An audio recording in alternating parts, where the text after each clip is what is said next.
형제자매님들 안녕하세요. 반갑습니다. 5월 11일 깨끗한 주일 아침입니다. 계절의 여왕이라고 할 만큼 좋은 계절인 것 같습니다. 5월이 여러 날이 있더라고요.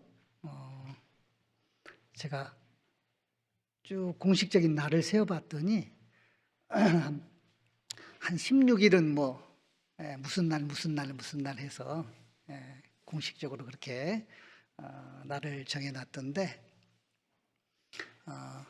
그런 국가적이고 공식적인 날 말고도 우리 형제자매님들 개인적인 또 날도 있겠죠. 5월에 태어나신 분들도 있고 5월에 구원받으신 분들도 있을 것이고, 그런데 우리 그리스도인들은 지나간 어제도 내 것이 아니고요, 내일은 또 보장이 없죠. 그러나 오늘 한날 하나님이 허락하신 귀한 하루, 분명 하나님의 은혜라는 생각을 합니다. 이미 지나가 버린 어제는 히스토리입니다. 아직 오지 않은 내일은 미스테리입니다. 그런데 오늘은 하나님이 나에게 허락하신 프레젠트, 선물입니다. 귀한 한날을 함께하게 돼서 반갑습니다. 함께 기도드리겠습니다. 우리를 사랑하시고 이 시간도 우리와 함께 하시는 하나님 아버지 감사합니다. 하나님께서 그토록 우리를 사랑하셔서 높은 보좌를 버리시고 이 낮고 천한 땅에 육신을 입고 오셔서 친히 십자가에 높이 달리시고 우리 죄를 대신 담당해 주셔서 우리는 하나님 앞에 값없이 의롭다함 받고 하나님의 자녀가 되었습니다. 이 땅에 육신을 입고 살아가지만은 우리 마음속에 천국을 누리며 또 영원한 천국을 소망하며 살 수 있도록 하나님께서 은혜 베풀어 주셔서 참으로 감사합니다. 또한 이 땅에 사는 동안에도 몸된 교회 안에 우리 한 사람 한 사람을 심으시고 귀한 형제자매님들과 함께 서로 연약하고 부족하지만은 위로하고 격려하며 안으로 뜨겁게 사랑하며 또 밖으로 힘있게 복음을 전할 수 있도록 교회를 통해서 우리를 들어 사용해 주시는 은혜 진심으로 감사드립니다. 전 세계 곳곳에 우리 교회를 통해서 복음이 널리 전해지고 있습니다. 하나님께서 일일이 보살펴 주시고 어려운 여건에서도 하나님을 의지하고 담대히 복음을 전하며 교회가 더욱 든든히 서갈 수 있도록 도와주시기만을 간절히 원합니다. 하나님께서 또 일산 지역에 귀한 형제자매님들을 모아서 이곳에 몸된 교회를 세워주시고 날마다 함께 하시고 도와주셔서 교회를 통해서 새로운 영혼들이 구원받고 또 교회가 성장할 수 있도록 인도해 주시는 은혜 참으로 감사합니다. 주님 만날 그때까지 모든 형제자매님들이 좌로나 우로나 흔들리지 아니하고 하나님만 바라보며 가정가정마다 하나님의 은혜로만 살아가는 귀한 성도들 될 수 있도록 하나님께서 은혜를 베풀어 주시고 늘 도와주시고 함께해 주시기를 원합니다. 교회가 또 5월 26일부터 대전도 집회를 기획하고 기도하고 있는 줄 압니다. 하나님께서 또 이번에도 집회를 통해서 주변에 불쌍한 영혼들이 주님 앞에 돌아와 구원받음으로 하나님께 영광과 기쁨이 되는 귀한 집회가 될 수 있도록 인도해 주시기를 원합니다. 오늘 주일날 또 마땅히 함께해야 되지만 여러 가지 형편과 사정 때문에 몸은 함께하지 못한 지체에 있으면 하나님께서 그 마음 위로해 주시고 또 있는 처소에서 더욱 주님의 은혜를 생각하며 이 시간을 함께 지낼 수 있도록 은혜 베풀어 주시기 원합니다. 오늘 말씀의 시종도 우리 주님의 은혜의 손길에 의지하면서 우리를 사랑하시는 예수님 이름으로 기도드렸습니다. 아멘. 성경 말씀 신약성경 빌립보서 2장을 찾겠습니다.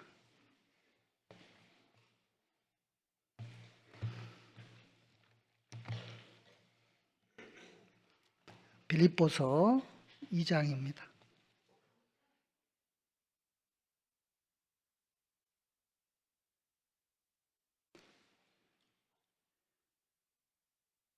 (5절로부터) 제가 읽어 올리겠습니다. 빌립보서 2장 5절입니다. 너희 안에 이 마음을 품으라. 곧 그리스도 예수의 마음이니 그는 근본 하나님의 본체시나 하나님과 동등됨을 취할 것으로 여기지 아니하시고 오히려 자기를 비어 종의 형체를 가져 사람들과 같이 되었고 사람의 모양으로 나타나셨으며 자기를 낮추시고 죽기까지 복종하셨으니 곧 십자가에 죽으심이라. 이러므로 하나님이 그를 지극히 높여 모든 이름 위에 뛰어난 이름을 주사 하늘에 있는 자들과 땅에 있는 자들과 땅 아래에 있는 자들로 모든 무릎을 예수의 이름에 꿇게 하시고 모든 입으로 예수 그리스도를 주라 시인하여 하나님 아버지께 영광을 돌리게 하셨느니라. 2장 5절 말씀 한 절만 같이 한번 읽겠습니다. 너희 안에 이 마음을 품으라. 곧 그리스도 예수의 마음이니. 오늘 말씀은 방금 함께 읽었던 그리스도 예수의 마음,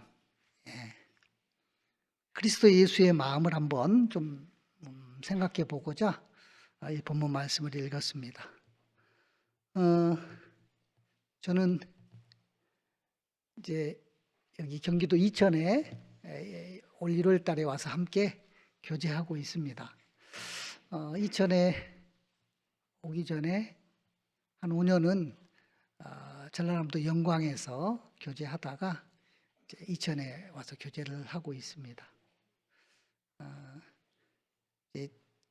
영광이 떠나면 안 되는데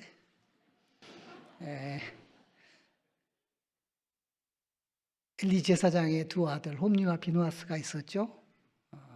그리고 두 아들이 이제 전쟁터에서 죽고 그 소식을 들은 제사장이 죽습니다. 그리고 비누아스의 아내가 그때 아이를 생산하고 이가봇이다 그렇게 소리를 치고 죽죠. 가봇 영광입니다. 이가봇 영광이 떠났다는 겁니다. 그리스도인이 영광이 떠나면 안 되는데 다행히 영광이 떠난 건 아니고요. 영광을 떠났습니다. 이천에서 이렇게 제가 함께 교제하게 됐는데요. 사실은 이천 교회가 이렇게 자립하기 전에 수원에서 함께 교제할 때 저도 수원에서 이렇게 신앙생활을 했었습니다. 그리고 우리 일산교회당을 이렇게 짓고 입당식 할 때도 와봤었고 아마 한 10여 년 전에 주일 설교 때도 한번 이천을 왔는데 그때는 교육관이 없었습니다. 그래서 일산교회당에 와보니까 너무나 많이 변했고요. 교회가 또 발전하고 성장한 모습을 보니까 감회가 새롭습니다.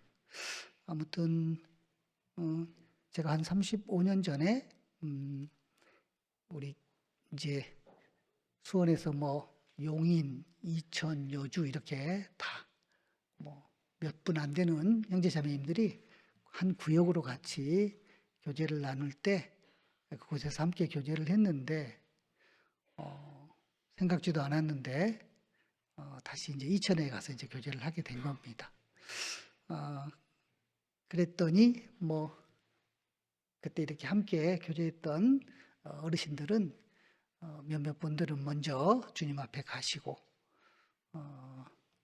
이제 교회는 또 많이 새로운 분들이 구원받고 교회가 성장해 있었습니다. 참 엊그저께 같은데 벌써 세월이 또 많이 지났더라고요. 그런 것을 보면서 한 세대는 가고 한 세대는 오되 땅은 영원히 있도다. 전도서 1장 4절의 말씀이죠. 그렇습니다. 세상 사람들은 산천은 의구한데 인걸은 간데 없다. 그죠? 그래요. 그래서 우리 그리스도인들도 잠시 잠깐인 것 같습니다. 우리 주님이 사람의 관점에서 봤을 때는 더디 오시는 것 같지만 하나님의 편에서 봤을 때는 눈 깜짝할 사이겠죠. 그래서 정말 너무나 주님 오실 날 가까운 때 우리가 살고 있다는 것은 모두가 다 공감하고 있습니다. 그래서 더욱 마지막이 가까울수록 더욱 우리는 깨어서 기도하면서 신앙생활을 해야 되겠다. 그런 생각을 더 하게 됩니다. 아무튼 우리 주님이 우리를 대신해서 십자가에서 피 흘려서 우리를 구원하시고 이 시간도 우리와 함께 하시고 또 우리를 주목하고 계십니다. 그래서 신앙생활하면서 우리 주님은 나에 대해서 어떤 마음을 가지고 있을까? 사람은 어떤 마음을 가지고 사느냐가 굉장히 중요한 것 같습니다. 사람의 마음속은 사람이 알 수 없습니다. 하나님은 우리의 마음을 다 알고 계시죠. 그런데 그 사람의 마음이 얼마나 큰지, 얼마나 깊은지 그 속을 다 알 수 없습니다. 어떤 수사관이요, 정말 어지간한 사람, 범죄자를 데려다 놓고는 다 그 속마음을 다 밝혀냈는데, 그런데 한 사람은 평생을 살아도 모르겠다. 누구? 자기 아내. 그만큼 우리의 마음은 사람의 마음속을 다 헤아릴 수 없습니다. 그러나 하나님은 우리의 마음을 다 헤아리고 계시죠. 그래서 바울은 지금 빌립보 교회의 성도들에게 너희 안에 이 마음을 품으라. 무슨 마음? 그리스도 예수의 마음이다.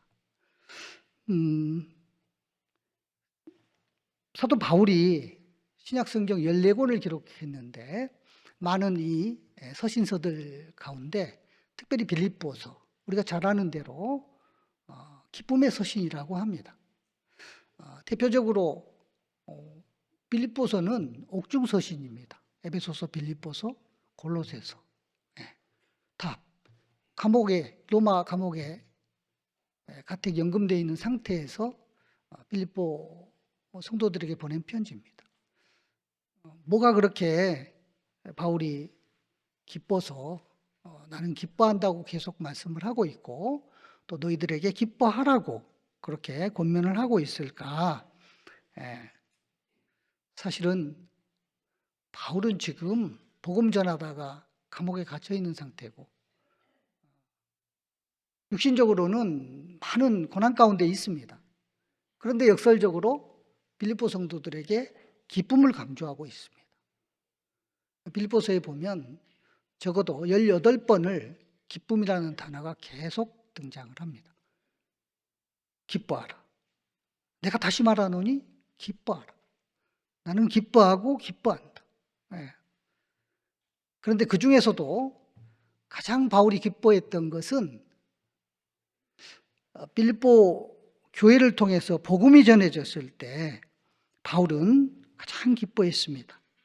거기 18절에 보면 빌립보서 1장 18절을 보겠습니다. 그러면 무엇이뇨? 외모로 하나 참으로 하나 무슨 방도로 하든지 전파되는 것은 그리스도니 이로써 내가 뭐라고 되어 있습니까? 기뻐하고 또한 기뻐하리라. 물론 빌립보 교회도 복음이 전해지는 과정 속에서 여러 가지 육신이 있기 때문에 같은 마음으로 같은 뜻으로 그렇지는 못했습니다. 그럼에도 불구하고 어떤 이들은 투기와 분쟁으로, 어떤 이들은 착한 뜻으로 또 그리스도를 전파하고 여러 가지 모양은 있었지만 그러나 결과적으로 궁극적으로 복음이 전해지고 구원받는 것을 인해서 바울은 기뻐하고 기뻐한다. 우리가 잘 아는 것처럼 사도 바울이 이 빌립보 지역에 이제 마게도냐, 지금의 유럽입니다. 그 지역에 성령의 이끌림을 받아서 아시아에서 복음을 전하던 바울을 밤에 환상이 보이고 이리로 건너와서 우리를 도우라고 하는, 그래서 하나님의 뜻으로 알고 이 마게도냐 지역에 가서 복음을 전할 때에 첫 번째 성이 두아디라 성의 자주장사 루디아가 구원을 받고, 하나님이 간절히 구원받기를 원하는 그 루디아의 마음을 성령이 그 마음을 열어서 깨닫게 해주셨고, 그리고 거기서부터 시작해서 이 빌립보 교회가 세워졌습니다. 그들이 복음을 전하다가 이제 점치는 그 소녀를 고쳐준 그 일로 인해서 바울과 일행이 또 감옥에 들어가서 고난을 당하고, 또 하나님은 거기서도 함께 하시고, 그리고 지진이 일어나고 막 옥문이 열리고, 그 간수가 다 도망가 버린 줄 알고 자겨달라고 했을 때 그때 바울이 그 간수를 만류하고, 내가 어떻게 해야 구원을 얻을 수 있겠냐? 주 예수를 믿으라. 그래야면 너와 내 집이 구원을 얻으리라. 그리고 그 간수장의 가족이 구원을 받고 가정을 개방하고, 그래서 이 빌립보 교회가 이제 시작됐지 않았습니까? 그런 빌립보 교회, 아마 바울은 잠깐 그곳에 오래 머무르지도 않았고 한 3개월 정도 이렇게 머물러서 복음을 전했고, 그리고 한 10여 년이 지난 이후에 지금 빌립보 교회가 활발하게 복음이 전해지고, 빌립보서 1장에 이제 보면 거기 감독들도 있고 집사들도 있고 어느 정도 규모를 갖추고 빌립보 성도들이 복음 안에서 교제하면서 힘있게 복음을 전하고, 그래서 교회가 많이 성장하고, 이제 그런 상태에서 우리가 잘 아는 것처럼 바울이 복음 전하는 일을 위해서 빌립보 성도들은 함께 기도로 동참하고, 그리고 어려운 가운데도 물질로 후원하고, 에바브로디도라고 하는 그 형제편에 이제 바울에게 선교 헌금을 보내고, 그래서 에바브로디도가 바울을 도와서 함께 거기 복음 전하는 일에 동참했는데, 또 하필이면 원치 않은 그렇게 중병에 걸리게 되고 많은 근심이 됐지만 하나님이 또 극적으로 에바브로디도를 회복시켜주고 낫게 해주셔서, 그래서 빌립보 성도들에게 지금 이 빌립보서를 기록해서 에바브로디도 편에 들려서 지금 보낸 서신이 빌립보서입니다. 그런데 바울은 빌립보 성도들을 생각할 때마다 너무너무 기쁘고 감사하고, 그 이유가 뭐냐면 5절에 보면, 1장 5절에 보면 첫날부터 이제까지 복음에서 너희가 교제함을 인함이라. 예. 빌립보 성도들이 복음 안에서 함께 교제하는 것, 그리고 방금 우리가 함께 읽었던 대로 여러 가지 모양은 있었지만 그러나 외모로 하나 참으로 하나 무슨 방도로 하든지 그리스도가 전파되고 구원받는 사람이 날마다 더해지는 그 일로 인해서 바울은 기뻐하고 기뻐한다. 그리고 지금 1장 27절에서 30절까지에는 그 복음을 전하는 일에 있어서는 반드시 고난이 따르겠지만 복음에 합당하게 생활하라 권면합니다. 어떻게? 일심으로 서서 한 뜻으로 복음의 신앙을 위해서 협력해라. 이 복음을 위해서는 한 마음 한 뜻이 돼야 된다. 그리고 대적하는 자가 있을 거다. 반드시 성령의 역사가 활발히 일어나는 만큼 또 그만큼 사탄 마귀의 역사가 있을 거다. 대적하는 자가 있다. 그러나 그것을 인해서 두려워하지 마라. 담대하게 복음을 전해라. 그리고 고난이 반드시 있다. 하나님께서 너희에게 은혜를 주신 것은 다만 그를 믿을 뿐 아니라 또한 그를 위하여 고난도 받게 하셨다. 너희에게도 같은 싸움이 있다. 믿음의 선진들이 하나같이 다 이 복음 전하는 일로 인해서 고난받고 반드시 고난이 뒤따를 거다. 그러나 그 모든 것들을 극복하고 힘있게 복음을 전하기를 원했습니다. 자, 그리고 2장에 이제 넘어오면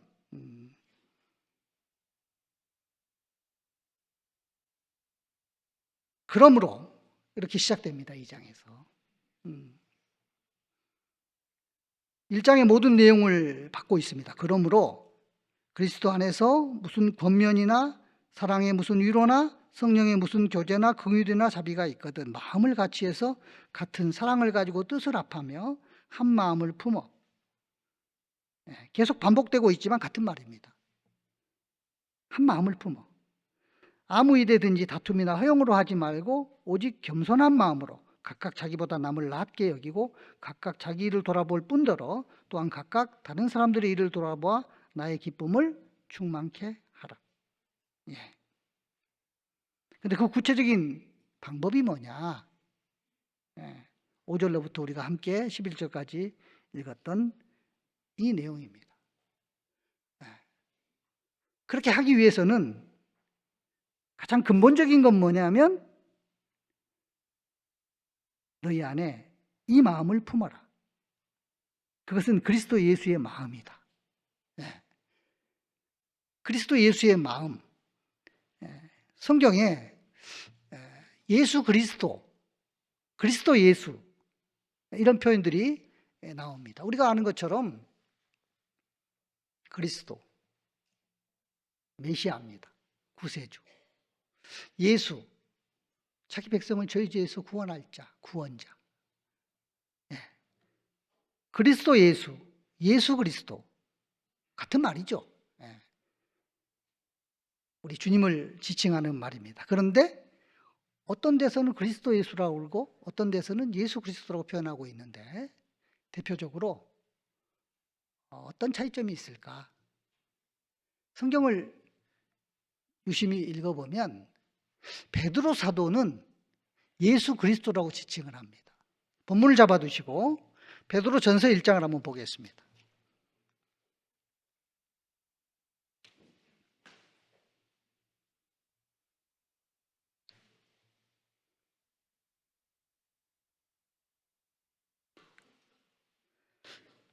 베드로 전서 1장 1절입니다.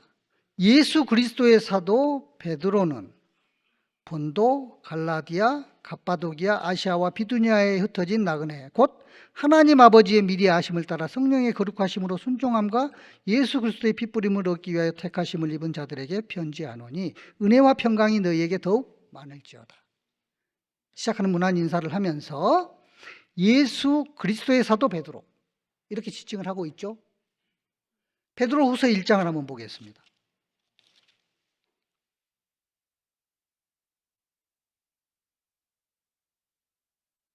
베드로후서 1장 1절에는 예수 그리스도의 종과 사도인 시몬 베드로는 예수 그리스도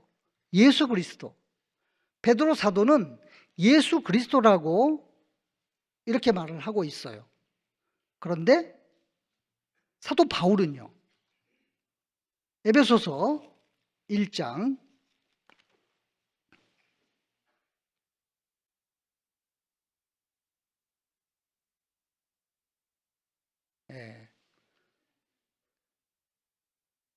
'동사의 형제인들이요, 어제 수련회를 다녀오셔서 좀 피곤해요. 그러니까 자꾸 졸으니까 찾아야 돼요.'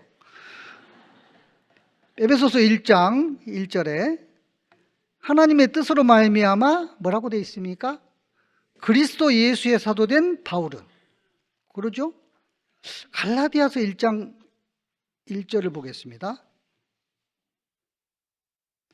사람들에게서 난 것도 아니요 사람으로 말미암은 것도 아니요 오직 예수 그리스도와 및 죽은 자 가운데서 그리스도를 살리신 하나님 아버지로 말미암아 사도된 바울은, 이렇게 말하고 있죠. 고린도후서 1장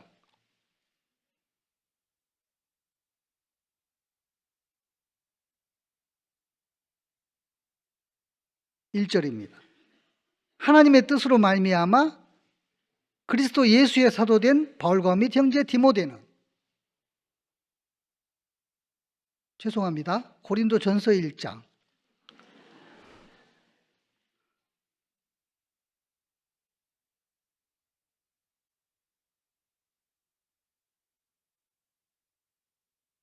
고린도전서 1장 1절 같이 읽어볼까요? 하나님의 뜻을 따라 그리스도 예수의 사도로 부르심을 입은 바울과 및 형제 소수대네는,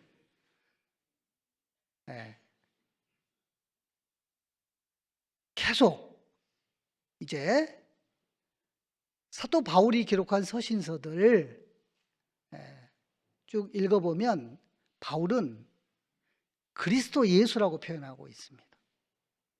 베드로는 예수 그리스도라고 표현하고 있습니다. 뭔 차이가 있을까? 혹시 생각해 보셨습니까?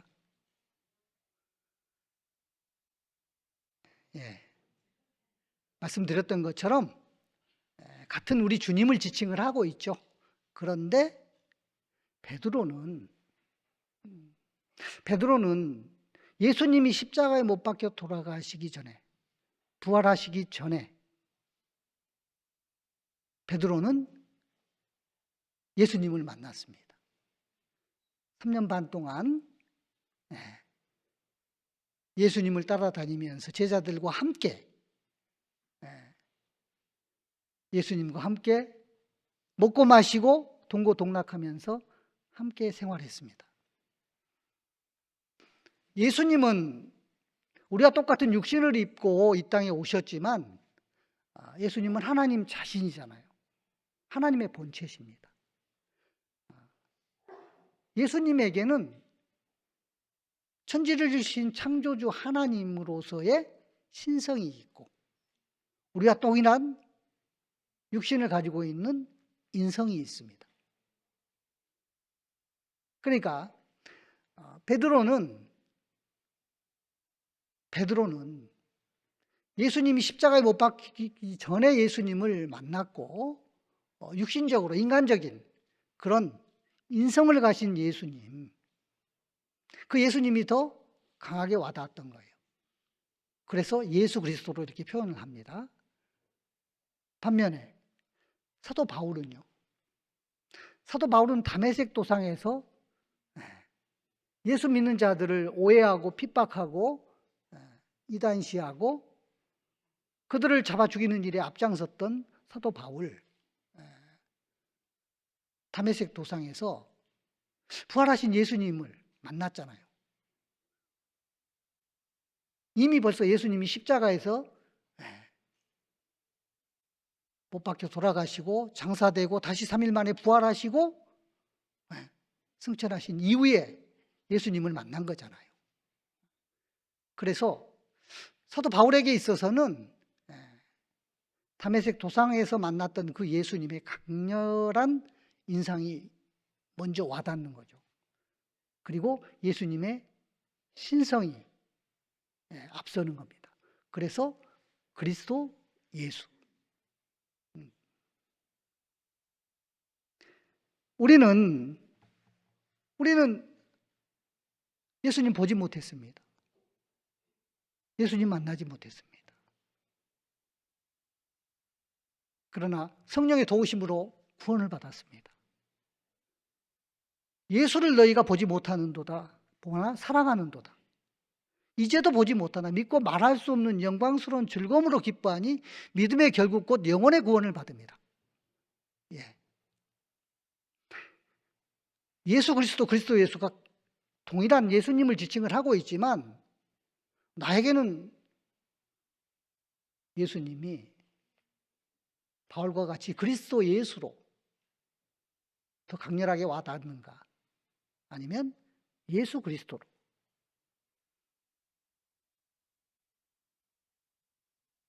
우리는 그리스도 예수, 나의 구세주가 되신 그리스도 예수. 주님이 어디 계실까? 고린도후서 13장에 보면 너희가 믿음에 있는가 너희 자신을 시험하고 확증하라. 그리스도 예수께서 너희 안에 계신 줄을 너희가 스스로 알지 못하느냐. 그렇지 않으면 너희가 버리운 자니라. 정말 구원받은 그리스도인이라면 그리스도 예수께서 내 안에 들어와 계시잖아요. 그리스도 예수가 더욱 강렬하게 와닿는 겁니다. 너희 안에라고 표현하고 있습니다.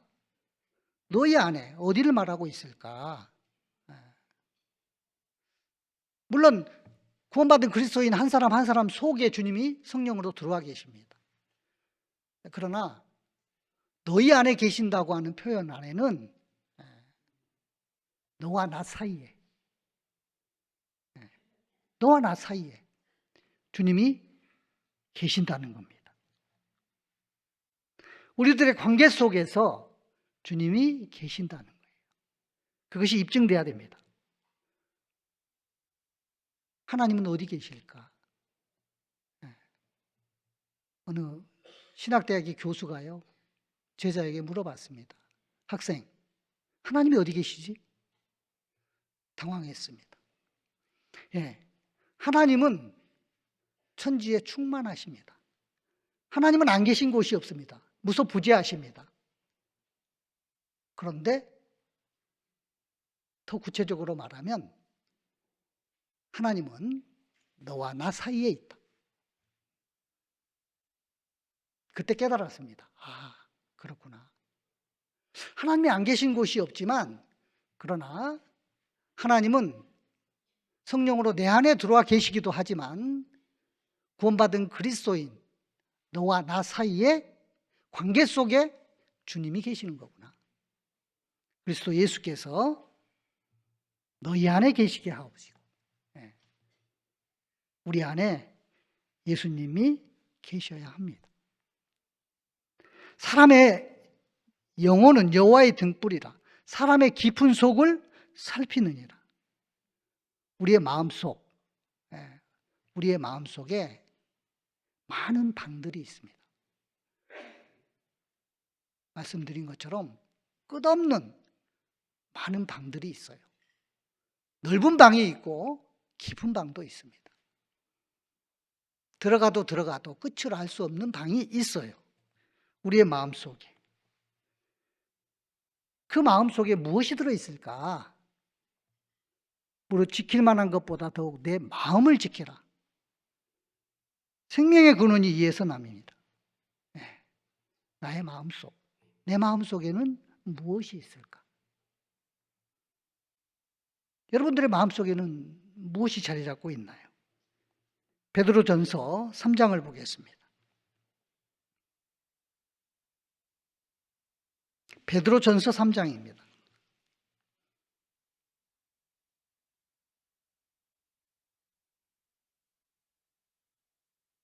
15절.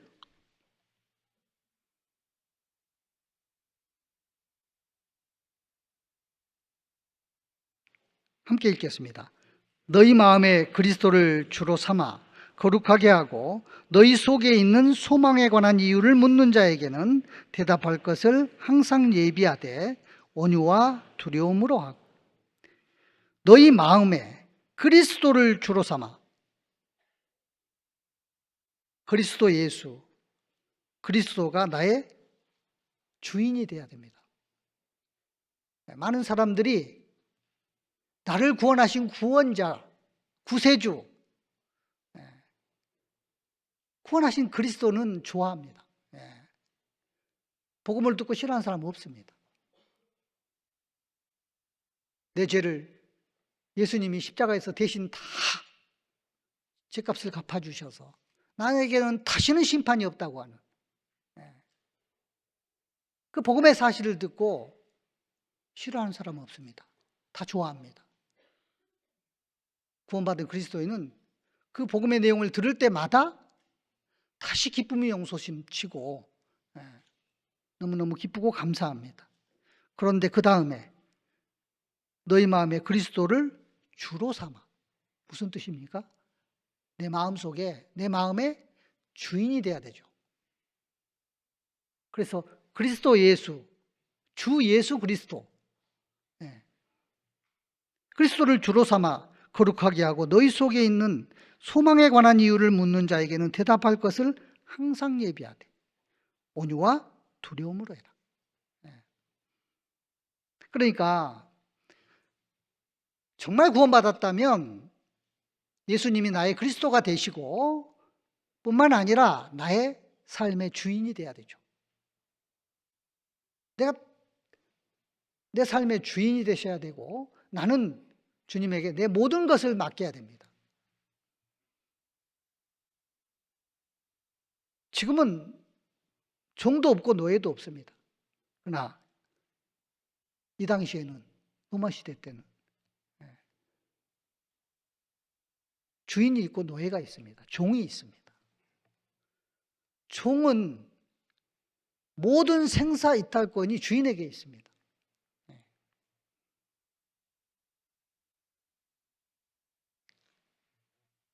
출애굽기 21장에 보면 스스로 종된 자가 나오죠. 종이 6년 동안 종살이를 했어요. 7년째 되면 희년입니다. 그리고 종을 자유하게 풀어줘야 돼요. 그런데 그 종이 그 집에 들어와서 아내를 얻었어요. 그리고 자식을 낳았어요. 그러면 아내와 자식은 두고 나가야 돼요. 그때 그 종이 내가 상전을 사랑하고 내 처자식을 사랑하기 때문에 나는 자유의 몸이 되지 않고 그냥 이 집에서 내 처자식과 함께 영원히 종이 되겠습니다. 그러면 문 돌적이에 가서 귀를 뚫어가지고 여기다 귀걸이를 하고 표식을 하고 나는 영원히 이 집의 종이 되겠습니다. 우리는 스스로 종된 자입니다. 억지로 종된 것이 아니고 권함을 얻고 난 이후에 우리 주님이 나를 너무너무 사랑하시고 나를 위해서 십자가에서 대신 죽어주시고 나를 사망에서 건져서 영원한 하나님의 나라로 나를 옮겨주셨기 때문에 나는 우리 주님을 영원히 주인으로 모시고 나는 종이 되겠습니다. 우리는 스스로 종된 자들입니다. 그런 우리에게 정말 내 삶의 모든 것을 다 우리 주님께 맡기고 나는 그리스도 예수를 주로 생각하고 있냐 이 말입니다. 나를 구원해 주신 구세주로서는 좋아하는데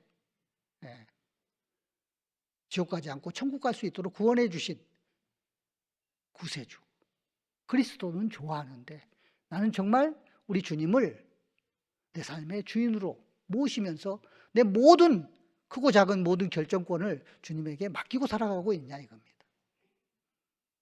그렇지 못합니다. 먼저 그것을 우리는 생각해야 될 겁니다.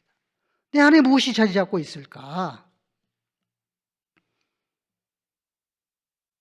로버트 브라운이라고 하는 이탈리아의 시인은요, 내 가슴을 열어보십시오.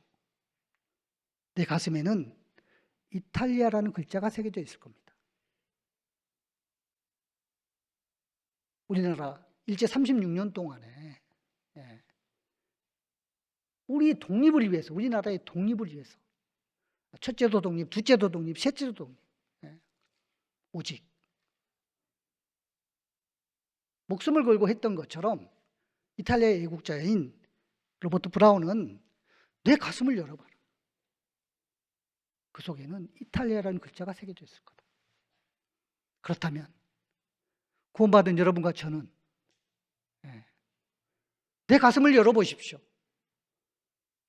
내 마음속에는 무엇이 자리 잡고 있는지 자신 있게 말할 수 있을까요? 내 마음속에는 주님이 주인으로 자리 잡고 있고, 그리고 구원받은 형제 자매님들이 있고, 그리고 몸된 교회가 있고, 그리고 구원받지 않은 사랑하는 가족이 있고, 내 마음속에는 영원한 천국이 있습니다. 자신 있게 말할 수 있어야 되지 않겠습니까? 내 마음속에는 무엇이 있을까? 사도 바울은 빌립보서 1장 7절에 보면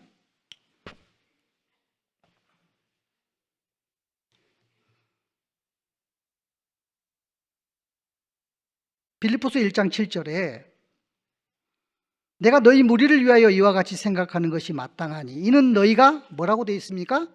내 마음에 있음이며 나의 매임과 복음을 변명함과 확정함에 너희가 다 나와 함께 은혜에 참여한 자가 되리라.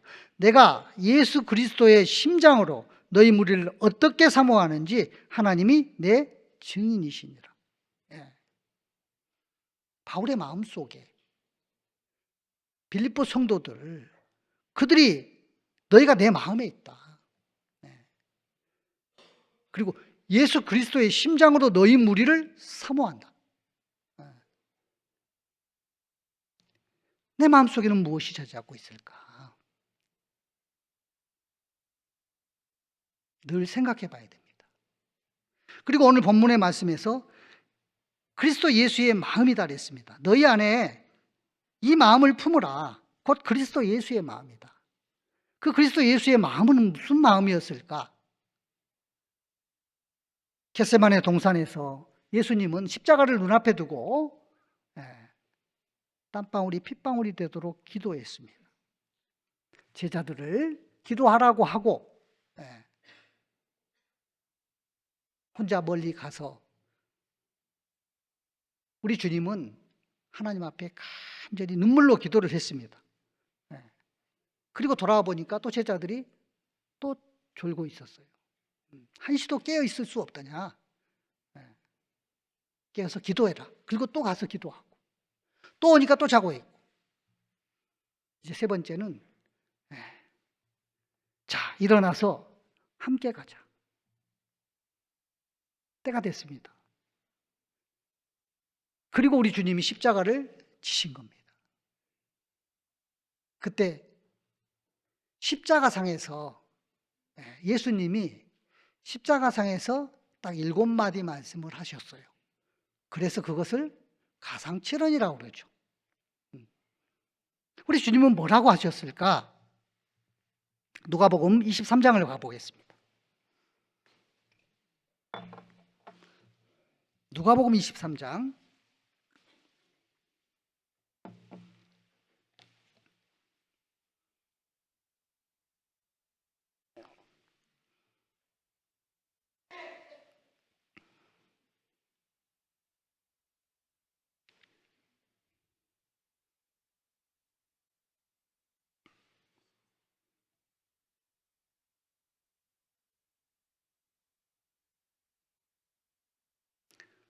34절입니다.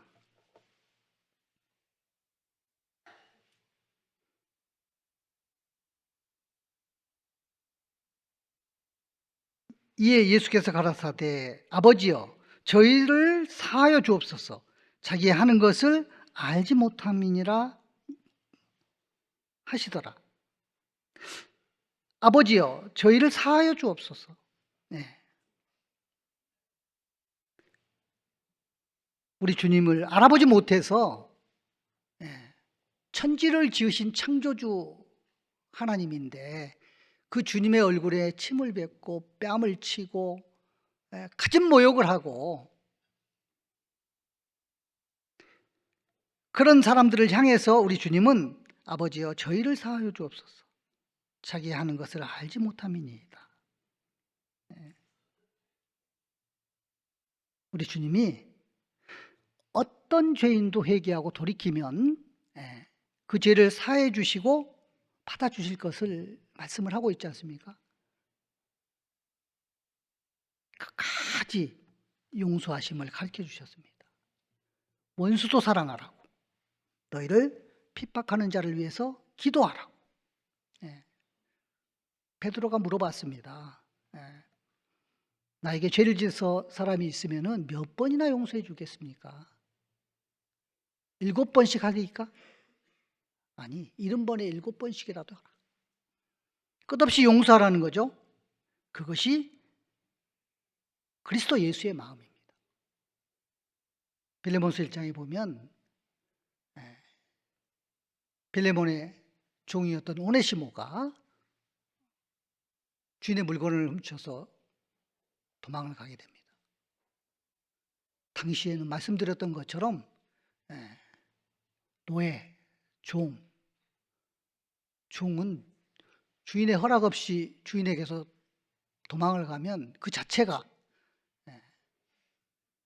죽을 수밖에 없는 죄인이에요. 더더군다나 무슨 주인의 물건을 훔쳐서 도망갔어. 재산상의 손해를 끼치고 로마 감옥에까지 갔죠. 그리고 사도 바울을 만납니다. 극적으로 구원을 받습니다. 오네시모가 구원받은 형제가 됐습니다. 그러나 그는 빌레몬의 종이었고 죽을 수밖에 없는 운명이에요. 그때 사도 바울은 그 빌레몬에게 편지를 써서 오네시모에게 들려서 빌레몬에게 보내잖아요. 이 오네시모를 좀 용서해 주라, 받아주라. 이제 구원받은 형제가 됐다. 만약에 재산상에 손해를 끼친 것이 있으면 내게로 돌려라. 내가 갚아줄게. 간곡하게 요청합니다. 그리고 빌레몬은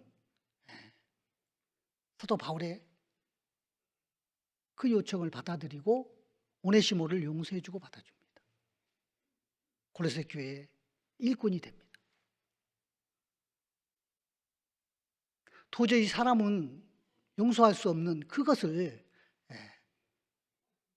우리 주님은 먼저 우리를 용서해 주시고 원수까지 사랑하시고 우리에게 용서하라고 말하고 있습니다. 어떤 죄인도 회개하고 돌아오면 용서해 주실 것을 미리 말씀하시는 겁니다. 아버지여 저희를 사하여 주옵소서 자기 하는 것을 알지 못합니다. 두 번째는 거기 23장 43절에 보면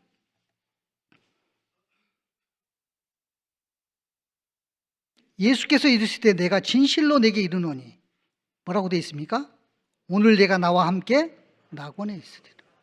우리가 잘 아는 것처럼 예수님이 십자가에 달리실 때 양편에 두 강도가 달렸지 않습니까?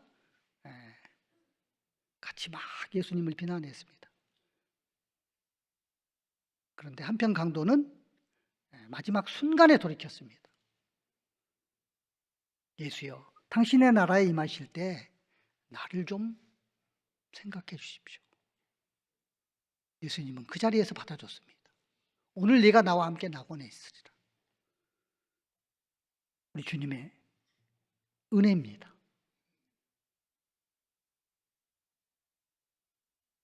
오늘 내가 나와 함께 있으리라.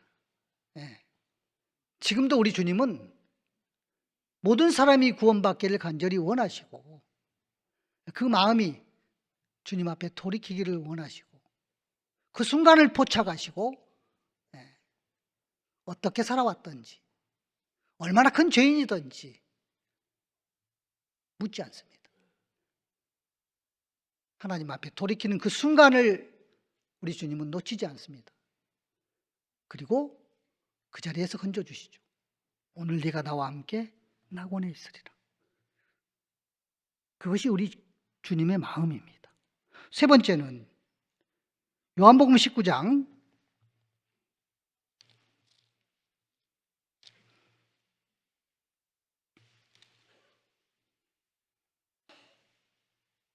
26절입니다.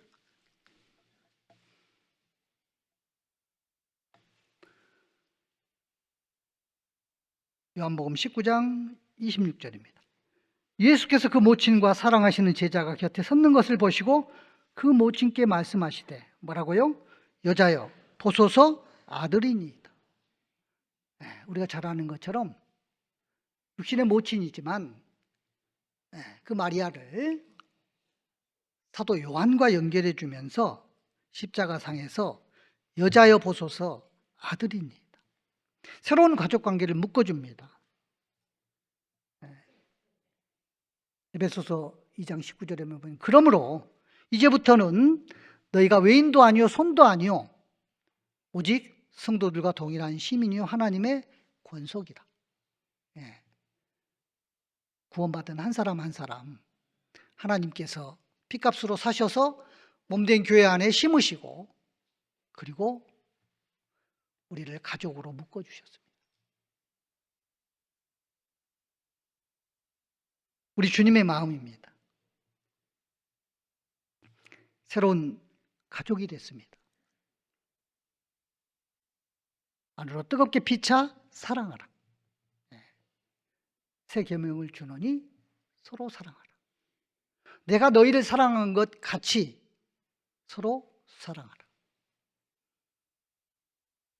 헬라어로 카도스입니다.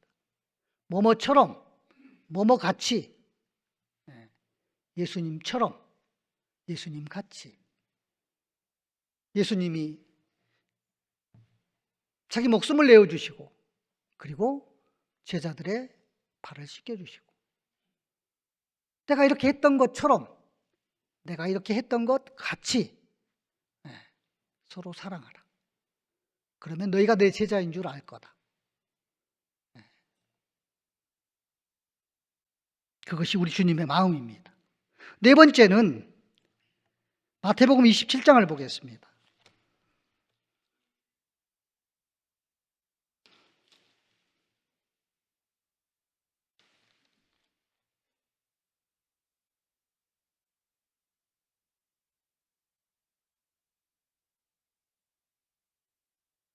마태복음 27장 46절입니다.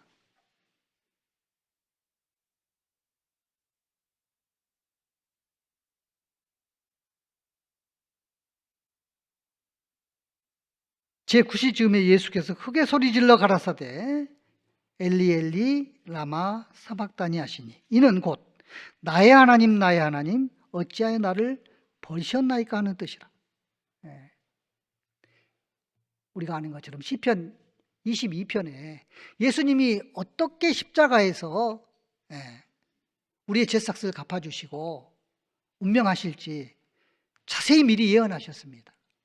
그 하나님의 말씀을 응하게 하시려고 그대로 우리 주님은 엘리 엘리 라마 사막다니 나의 하나님 나의 하나님 어찌하여 나를 버리셨나이까. 하나님께서 그토록 사랑하시는 하나밖에 없는 독생자 예수 그리스도. 그러나 그 순간에는 우리 하나님도 얼굴을 돌려버렸어요. 왜요? 우리 주님이 거기서 물과 피를 다 쏟으시고 대신 죽어주지 않으면 누구도 구원받을 수 없습니다. 끝까지 고린도서 5장 21절에 보면 하나님이 죄를 알지도 못하신 자로 우리를 대신하여 죄를 삼으신 것은 우리로 하여금 저희 안에서 하나님의 의가 되려 하게 하십니다. 그에게는 죄가 없느니라. 예수님. 로마서 8장 1절 2절에 보면 그러므로 이제 그리스도 예수 안에 있는 자에게는 결코 정죄함이 없나니 이는 그리스도 예수 안에 있는 생명의 성령의 법이 죄와 사망의 법에서 너희를 해방했다. 끝까지 주님은 십자가에서 하나님으로부터 외면당하고 물과 피를 다 쏟으시고 죽어 주셔야만 했어요. 주님의 입장에서는 나의 하나님, 나의 하나님, 어찌하여 나를 버리셨나이까? 십자가상에서 7마디 가운데 한 마디입니다. 그리고 우리가 잘 아는 것처럼 요한복음 19장 28절에서는 자신을 향해서 내가 목마르다.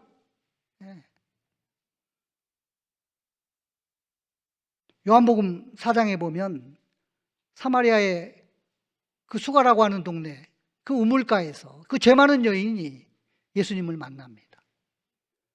예수님은 당시 유대인들은 그 사마리아라고 하는 그 이방인들이 사는 그 동네를 거리 지나가지 않습니다. 들어가지 않습니다. 아무리 멀어도 돌아서 갑니다. 쉽게 말하면 우리로 말하면 과거에 한센병, 문둥병 환자들이 집단으로 모여 사는 동네가 있어요. 지금은 다 없어졌지만 거기 들어가지 않습니다. 그 정도로 생각을 했습니다. 그 사마리아 지역에 이방인들이 사는. 근데 예수님이 일부러 들어가신 거예요. 왜요? 그 죄 많은 여인을 만나기 위해서. 그리고 그 죄 많은 여인에게 물을 떠달라고 하잖아요. 그때 우리 주님이 말씀하십니다. 내가 주는 물을 먹는 자는 영원히 목마르지 않을 것이다. 나의 주는 물은 그 속에서 영생하도록 솟아나는 샘물이 될 거다. 이 여인이 깨닫죠. 바로 이분이 그분이구나. 그리고 물동이를 집어던지고 동네에 들어가서 사람들에게 와보라고 외칩니다. 내가 목마르다. 우리 주변에 먹어도 갈증이 해소되지 않은 목마른 사람들이 많이 있습니다. 우리의 도움의 손길을 기다리고 있죠. 우리 주님의 마음이 나의 마음이 돼야 됩니다. 그리고 요한복음 19장 30절에 우리가 너무나 잘 아는 말씀, 다 이루었다. 온 세상을 향해서, 모든 사람을 향해서 우리 주님이 다 이루었다고 말씀하십니다. 하나님이 세상을 이처럼 사랑하사 독생자를 주셨으니 이는 저를 믿는 자마다 멸망치 않고 영생을 얻게 하려 하심이니라. 요한복음 3장 16절이죠. 이 한 절의 말씀을 이루게 하시기 위해서 우리 주님은 십자가에서 물과 피를 다 쏟으시고 이제 다 이루었다고 말씀하십니다. 그리고 마지막으로 7번째, 누가복음 23장 46절에 보면 내 영혼을 아버지 손에 부탁하나이다.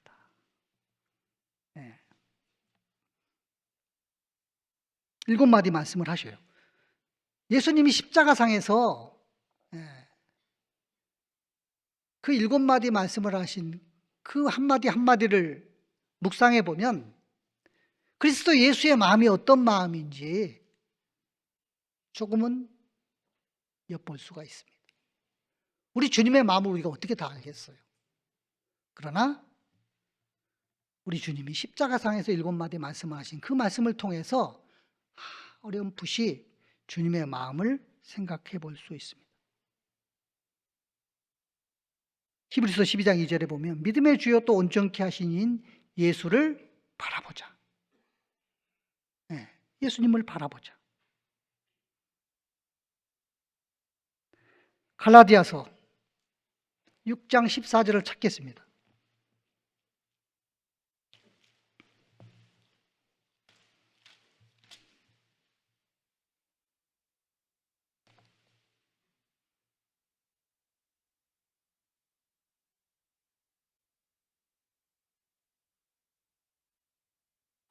갈라디아서 6장 14절입니다.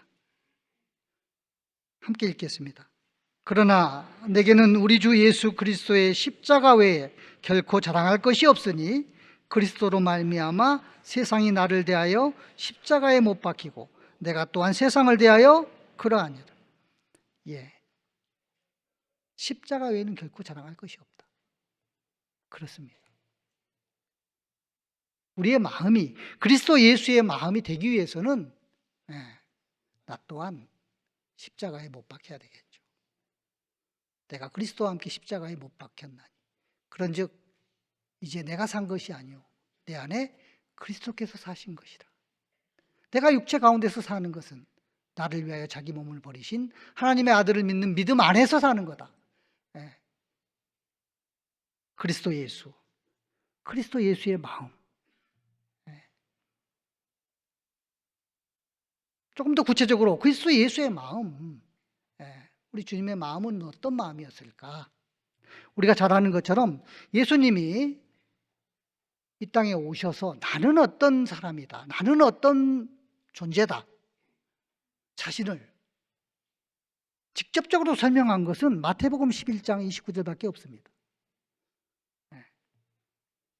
마태복음 11장을 찾겠습니다.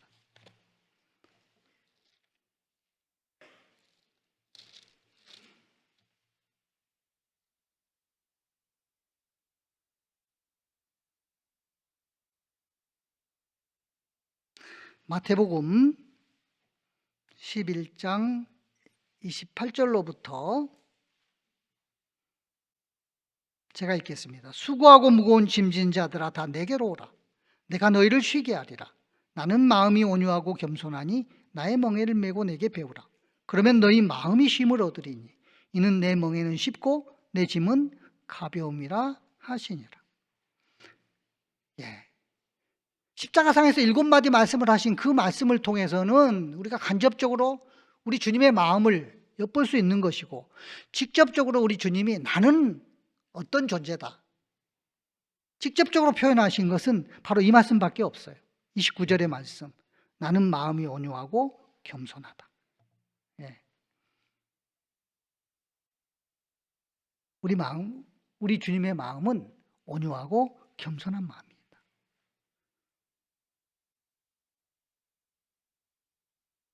정말 온유하고 겸손한 마음. 우리 주님의 마음을 본받는 사람. 그 사람은 그리스도를 닮아가는 사람일 겁니다. 진짜 겸손한 사람이 누구일까? 미가서 6장을 보겠습니다. 구약성경 미가서 6장입니다.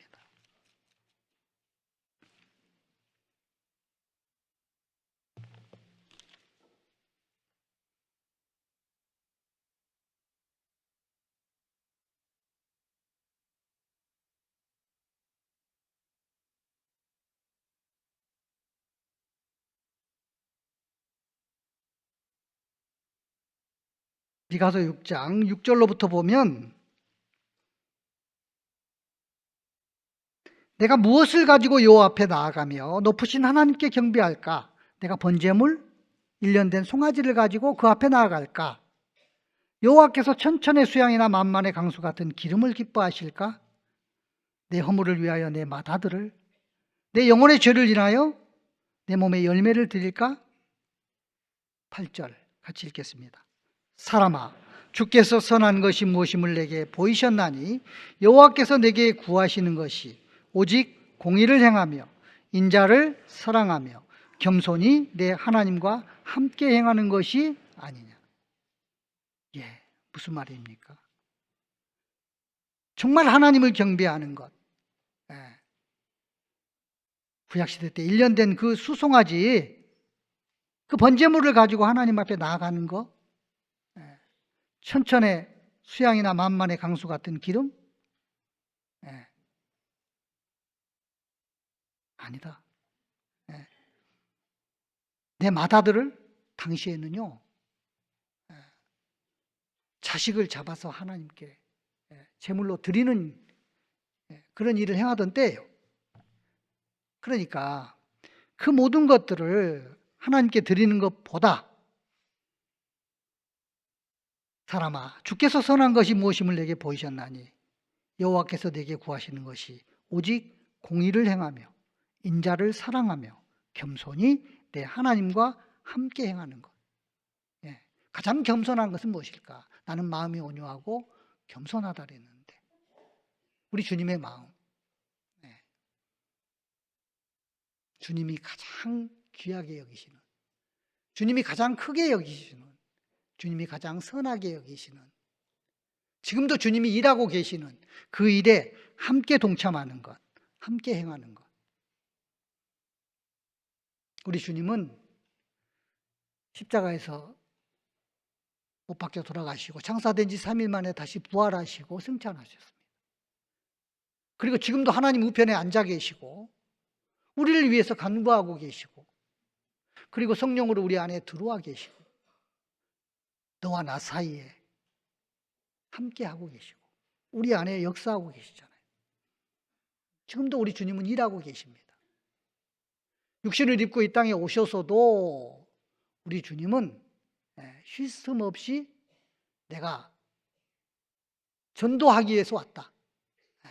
쉴 틈 없이 일하셨고 그리고 부활 승천하신 이후에도 성령으로 오셔서 지금도 일하고 계시고 우리와 함께 일하기를 원하십니다. 그리스도의 마음은 내가 주님과 함께하는 겁니다. 다른 사람을 배려하는 겁니다. 다른 사람을 나보다 낫게 여기는 겁니다. 그리스도 예수의 마음이니 그는 근본 하나님의 본체시지만은 하나님 자신이지만 하나님과 동등됨을 취할 것으로 여기지 아니하시고 자기를 비어 종의 형체를 가져 완전히 종으로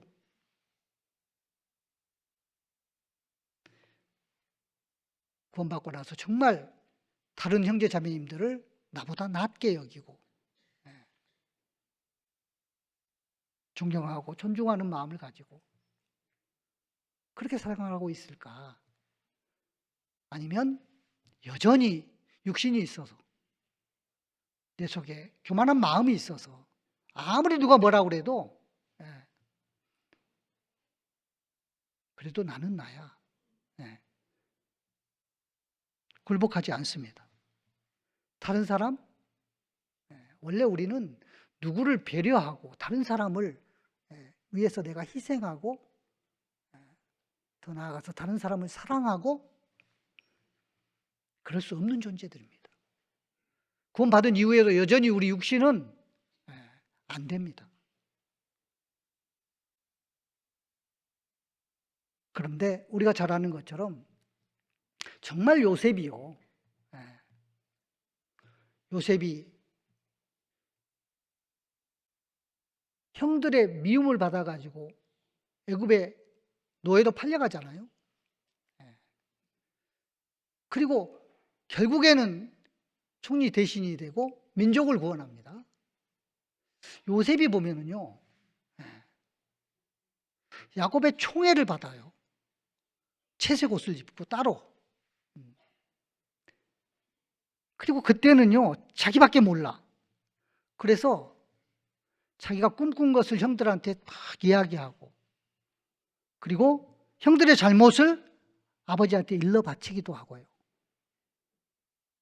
창세기 37장을 한번 볼까요?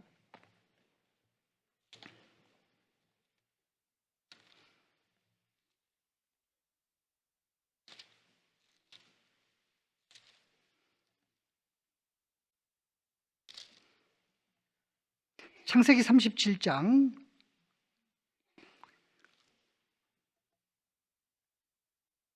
2절에 보면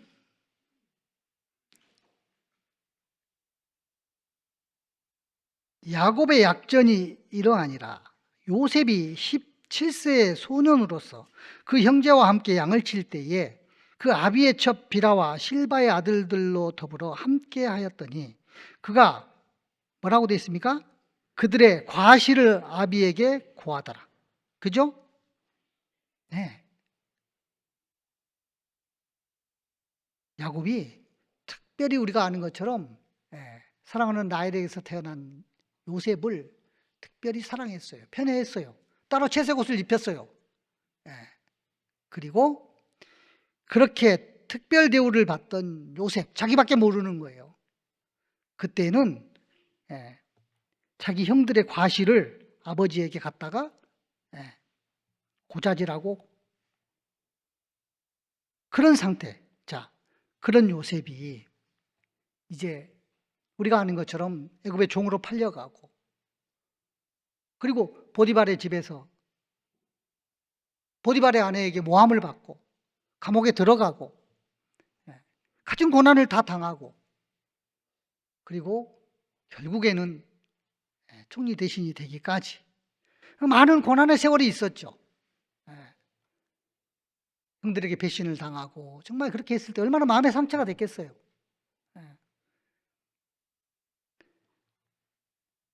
계속되는 반복되는 고난 가운데 이제 요셉은 성숙해져 가는 겁니다. 그리고 자기만 알던 요셉이 다른 사람을 살필 줄 아는 사람으로 바뀌게 됩니다. 창세기 40장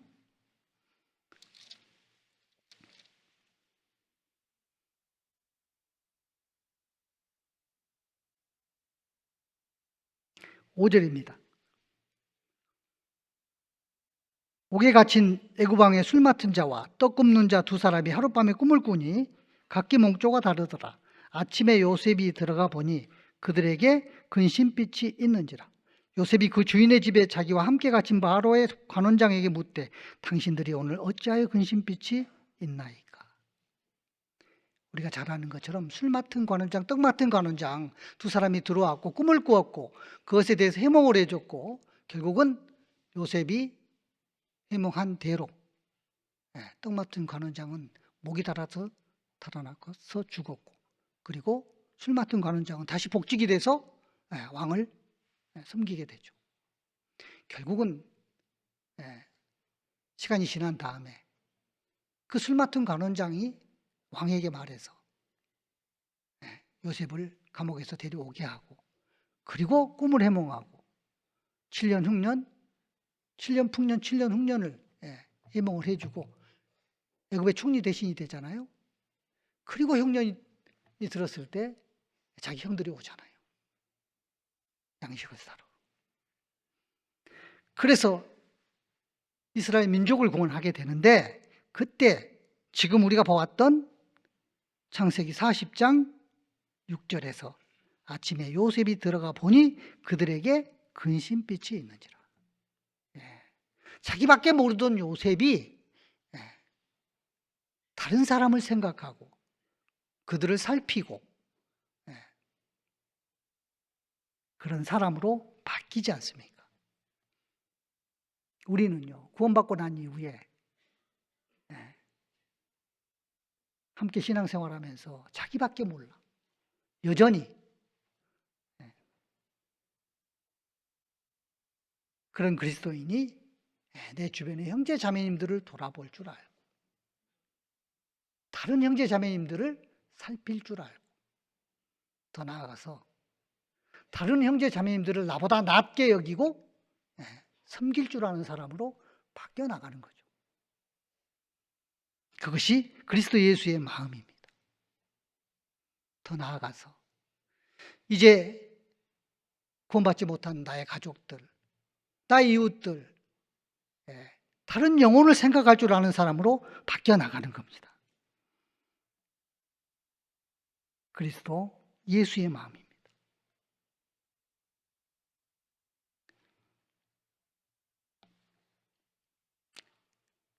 아브라함의 마음은 어떤 마음이었을까? 창세기 18장에 보면은 아브라함의 조카 롯이 아브라함을 떠났잖아요. 소돔 고모라로, 수알 땅으로. 물이 넉넉하고 정말 목축하기에 좋은 그 땅을 바라보면서 그 땅을 먼저 차지해서 가게 됩니다. 사실은 롯은 아브라함을 떠나면 안 되죠. 아무리 힘들고 어려워도 끝까지 아브라함과 함께 있어야죠. 하나님이 아브라함에게 축복하셨잖아요. 내가 너로 큰 민족을 이루게 할 거다. 너를 인해서 온 세상 사람들이 복 받을 거다. 그러면 끝까지 그 축복에 함께 있었어야죠. 아브라함을 떠나버렸습니다. 육신의 눈으로 세상을 바라보고. 그러나 아브라함은 이제 하나님이 그 소돔 고모라 성을 멸망시키기로 작정하셨고, 그래서 롯을, 조카 롯을 생각하면서 아브라함은 하나님께 매달립니다. 하나님, 의인 50명이 있으면은 어떻게 하랍니까? 그래? 그러면 의인 50명을 인해서 그 땅을 멸망시키지 않겠다. 하나님, 45명이 있으면 어떻게 하랍니까? 30명이 있으면 어떻게 하랍니까? 20명이 있으면 어떻게 하랍니까? 10명이 있으면 어떻게 하랍니까? 그 10명을 인해서도 멸망시키지 않을 거다. 더 이상 말을 못했잖아요. 아브라함의 마음은 어떤 마음이었을까? 아브라함이 하나님 앞에 간곡하게 소돔 고모라 성이 멸망하지 않고 롯을 건져내기 위해서 간절히 부탁할 때 창세기 18장을 한번 봐보세요.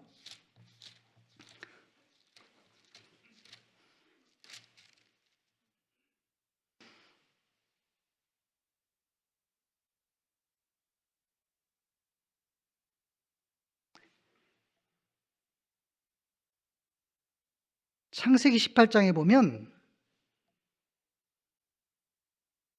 24절로부터 보면 그 성 중에 의인 50이 있을지라도 주께서 그곳을 멸하시고 그 50 의인을 위하여 용서치 아니하시리까? 26절에 여호와께서 가라사대 내가 만일 소돔 성 중에서 의인 50을 찾으면 그들을 위하여 온 지경을 용서하리라. 28절에 50 의인 중에 5인이 부족할 것이면 그 5인 부족함을 인하여 온 성을 멸하시리까? 가라사대 내가 거기서 45인을 찾으면 멸하지 아니하리라. 40인을 인하여 30인을 31절에 아브라함이 또 가로되 내가 감히 내 주께 구하나이다. 거기서 20인을 찾으시면 어찌하시려나이까? 가라사대 내가 20인을 인하여 멸하지 아니하리라. 32절에 아브라함이 또 가로되 주는 노하지 마옵소서. 내가 이번만 더 말씀하리이다. 거기서 10인을 찾으시면 어찌하시려나이까? 가라사대 내가 10인을 인하여도 멸하지 아니하리라. 아브라함의 지금 마음을 아브라함의 마음을 우리가 엿볼 수 있잖아요. 하나님 앞에 하나님 50명, 45명, 30명, 20명, 10명 감히 하나님 앞에 조카 롯을 구하기 위한 그 간절한 마음이에요. 모세의 마음은 어떠했을까? 모세가 시내산에 올라가서 십계명을 받아가지고 올 때에 이스라엘 백성들이 그 씨를 못 참고 금송아지를 만들어서 우상을 섬기고 그래 아브라함은 모세는 그냥 두 돌판을 깨버렸잖아요. 그리고 하나님 앞에 간절히 기도했잖아요. 출애굽기 32장입니다.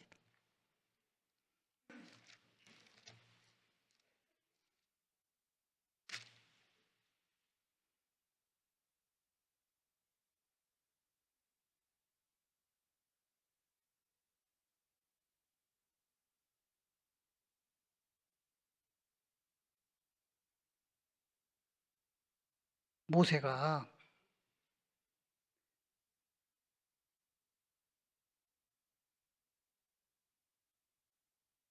금송아지를 만들어서 우상을 섬긴 이스라엘 백성들을 그들의 3,000명을 도륙하고 그리고 하나님 앞에 간절히 기도합니다. 31절에 보면 여호와께로 다시 나아가 여짜오되 슬프도소이다. 이 백성이 자기들을 위하여 금신을 만들어 싸우니 큰 죄를 범하였나이다. 그러나 합의하시면 이제 그들의 죄를 사하시옵소서. 그렇지 않사오면 원컨대 주의 기록하신 책에서 내 이름을 지워버려 주옵소서.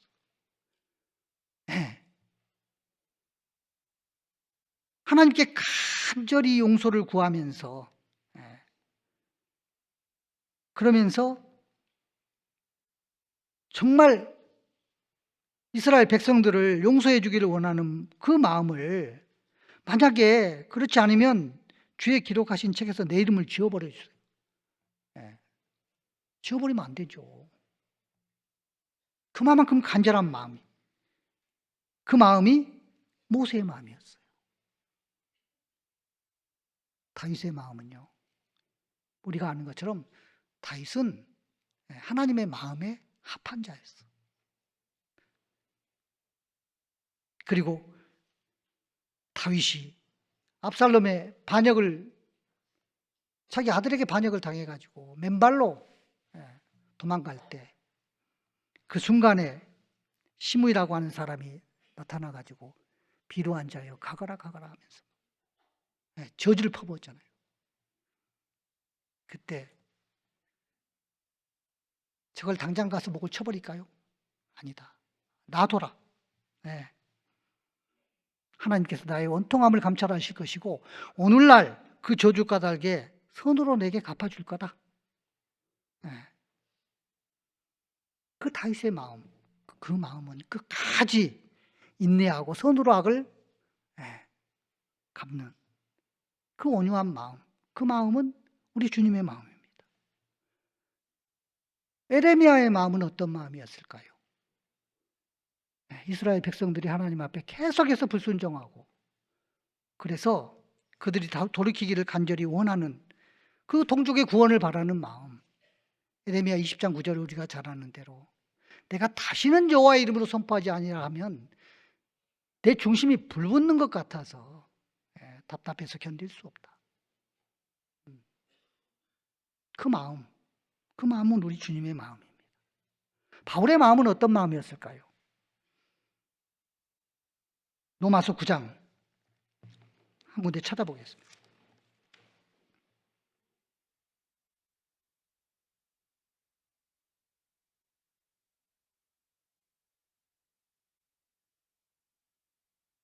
로마서 9장 3절입니다.